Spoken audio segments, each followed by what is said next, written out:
Okay, so first, talking about Genesis, do you think there's more than one way to have a biblically faithful Genesis, or is a younger 6 day creation, is that the only option, do you believe?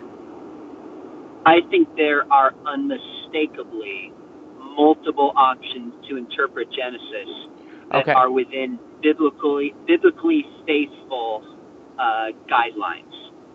Okay. Can you just name a couple of them? Sure, you could have the day age view where days are a lengthy period of time.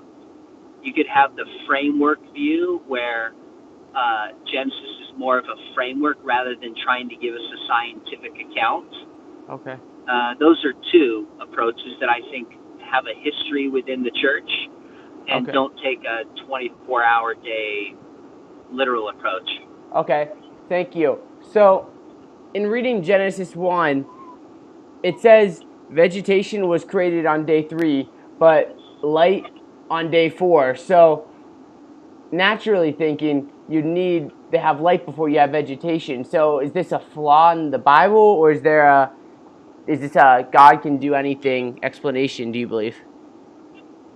Well, I would encourage you to get Evidence That Demands a Verdict. Yes, I The read that recent, book.